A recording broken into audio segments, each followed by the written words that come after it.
So I thought for this Upload Thursday, I'd do a little review of a song my nephew wrote, entitled Author of Joy and Peace. I added some lines to it because I thought that it was lacking. You're going to note this is what the bass line looks like. Bum bum. Yeah, you can't really hear that. Just play the part.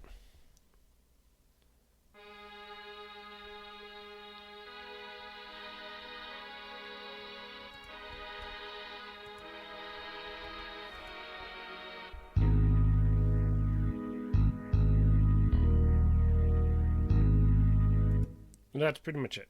Right now, in guitar solo songs, it's very common to have the repeating chords, right? But my nephew decided to pretty much play the same chord through on a pedal point, technical term, but for essentially 46 measures of the same exact chord. He does do a little bounce between the 5 and the 1, but the problem that I have with it is not just that there's some of the measures of the solo could be better, but that he releases this and it's there's not enough grounding in the song to know exactly what is going on.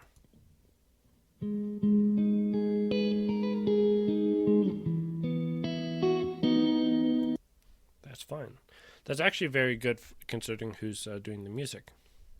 And I gotta say, like, a big thumbs up on being able to play that in time, for the most part in time. That sounds just fine.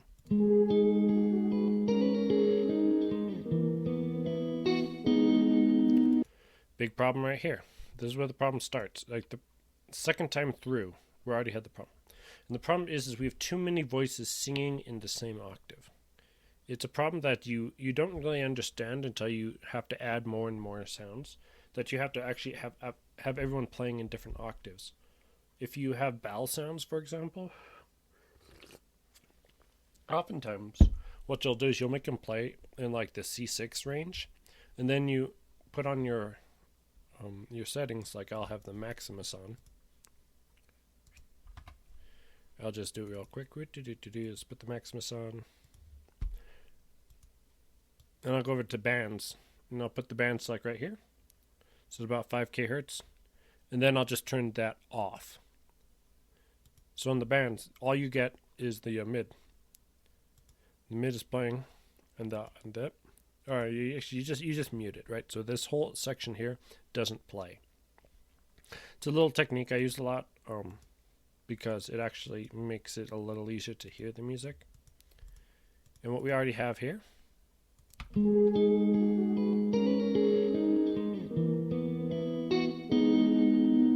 They're already fighting each other because they're so close. And it's not always a bad thing to have music fighting each other. It's just it muddies it. And when you have a solo, less muddy is probably better.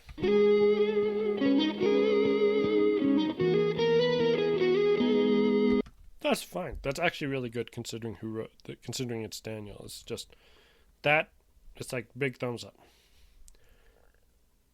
But when you have so much repetition, you need to have the keyboardist doing something other than playing the same thing. He should actually be playing 2 octaves lower, probably. So I wrote the following.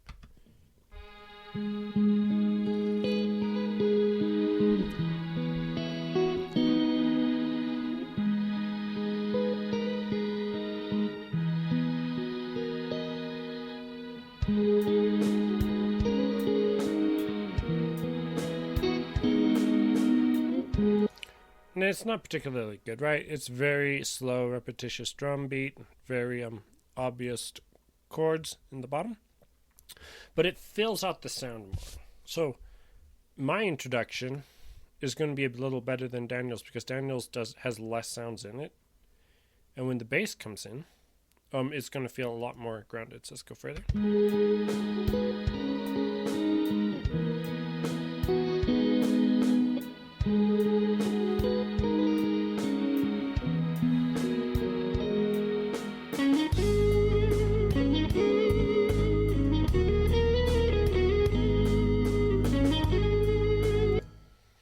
So just even having this kind of a bass.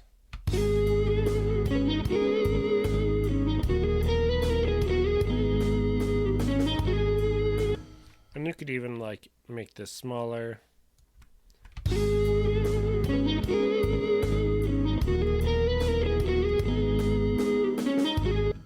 You could make it the running notes up to it, right? There's a lot of things you could do. But it's not, because the focus of the song is the solo. The chords above it, they're low.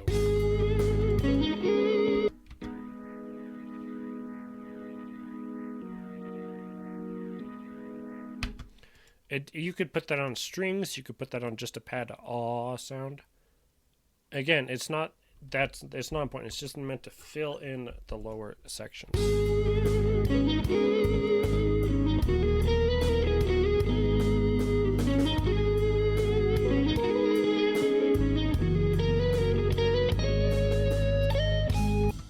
The other thing I wanted to say, I think it's right here.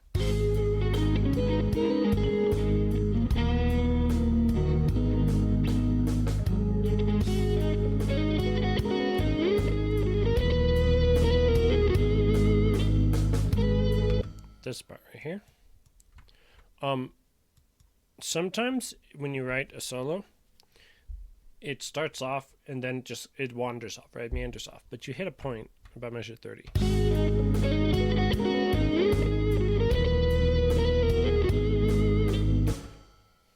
And I wish you would have repeated that. I mean, repeat that again 2 measures later. Instead, you went up. So we hit the target note right here. And then we keep going up the scales. But so there's little things you can do where you're playing around the target note.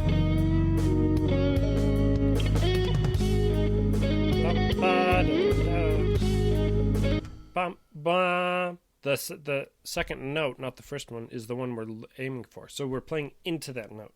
So when you're not aware of this, you just kind of eventually go off and you don't find the target note. One of the things that David Gilmour, my favorite, because I'm a big Pink Floyd fan, one thing he does is he builds towards the target note. And one of the problems that you're going to have is if you only have one chord, it's really hard to find the right target note. This is why, if you take a look, for example, at Freebird, right, which is a song that shouldn't exist. It should, every copy of Freebird should be deleted because it's criminal how bad of a song it is and how much it's liked.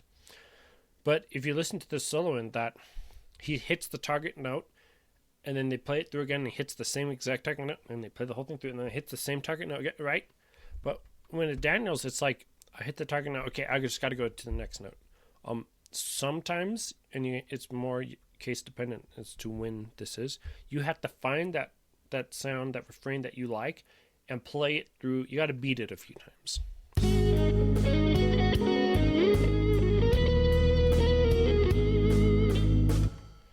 So like what would I do? I meant to do cut right here. Come on, scroll in, you stupid program. So I would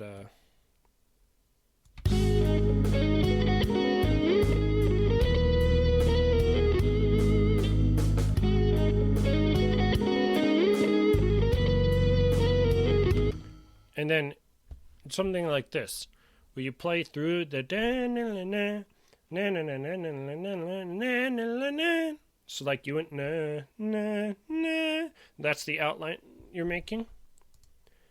But instead you just play through, and it's because you just play through, it becomes confusing as to it doesn't always land properly as to what is going on.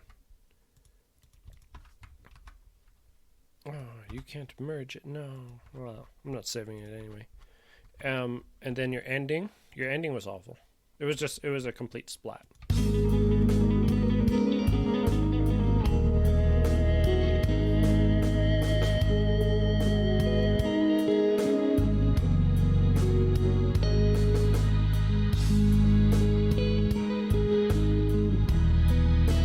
So I rewrote the ending.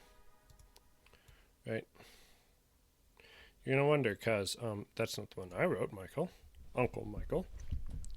So the reason why this is called Author of Joy, or the actual file is Author of Joy but No Peace, is because I broke it into 2 songs.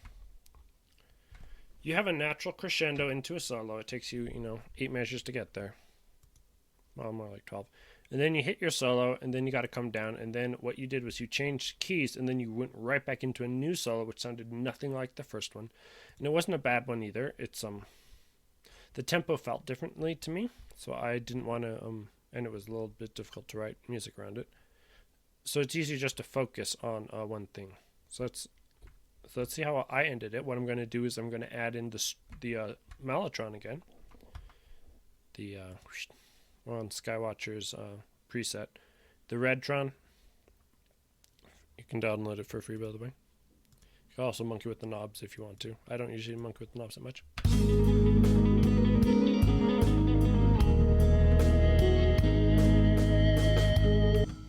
One more comment. This part, because that sound is unique to guitars, it's actually something you should do with guitars. Like when you can. This part, what's the point? Like you're trilling something, and I gotta get to a note. Like you trill before you get to a cadence, not on the downbeat.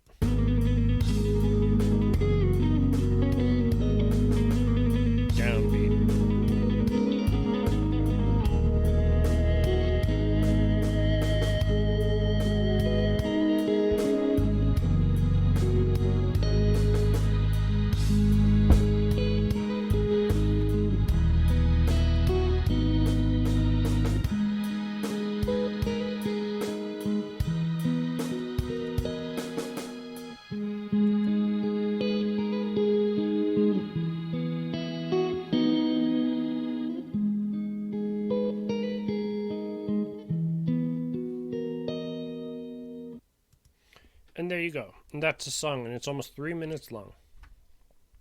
So rather than make a song that's a little bit longer, by adding in a part that has nothing to do with the first part, it also, when you're picking and you go into strumming, and you're in a completely different key, to my ears it sounds jarring.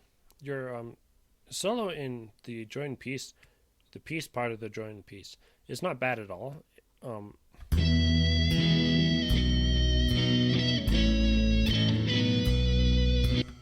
I just don't know what it has to do with the first part.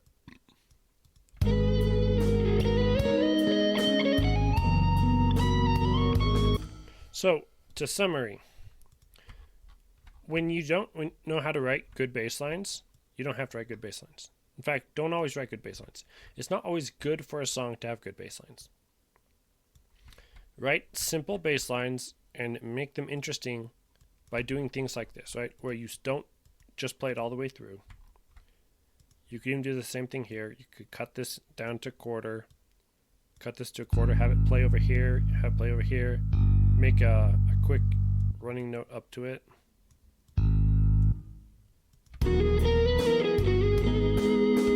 That works too.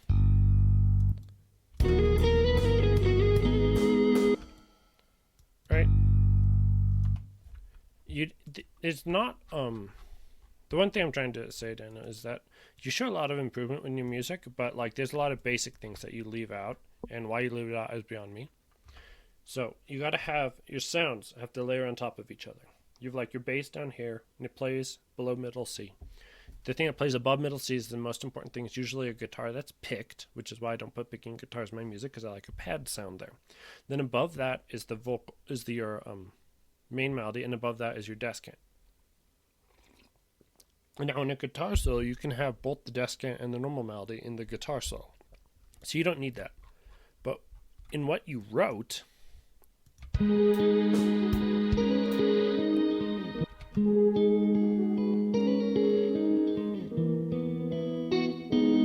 bum, bum, bum, bum, bum, bum, bum.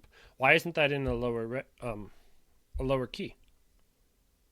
The pad sound is fine. That's fine. Like no one's complaining about the actual how expensive your sounds are. It's more the instrumentation, because if you don't instrument it properly vertically, you eventually you can't hear some of it because it gets drowned out by the same things that are playing in the same octave. Which is why when I heard this, it's kind of like, you can download drums like this one is a little annoying because you have to click the button, but it's like the Empower 2 drum kit.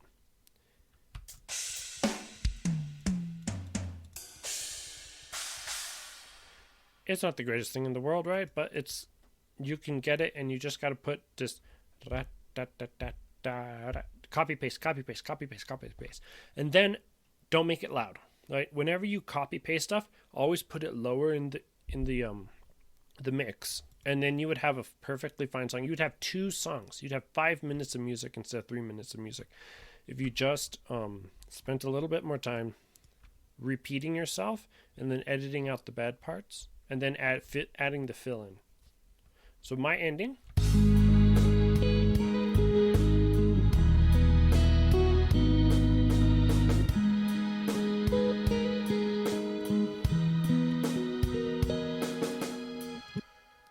Right, and then I don't have this played slow enough. I'm too lazy to figure out how to do that. But like, you could even play this through once more, and then just have it. Like, there's different ways I'm saying that you can con people into con your music into being longer. So yeah, my mind is super muddled. So it's not as much about the sounds. It's more almost about how you use them. Anytime someone says your music sounds bad because your instruments, I just ignore them because they don't usually write music. Unless they're William, and then everything he does is just golden. So yeah, that's a few of my thoughts on this. Overall, no, I mean, you've improved a lot. You can play mostly in time, which is fantastic. But I mean, I do think by now you can do a little bit better, and I think that what I outlined here with this very simple, look at all these drum patterns. They're just copy paste nonstop. The keyboards are almost all copy paste. The bass line was almost all copy paste. Yes, you also copy pasted, but you also played a guitar solo through the whole way. And so, like, you're at the point to where you can write like a lot better music, but it's not going to sound exactly how you want it. You're not going to like it all, but that's a part of the learning process. So it's like, just keep plugging away at it, and things will get better, I think. But if you don't actually take the time to add in the other sounds, it just is going to be whatever it always is.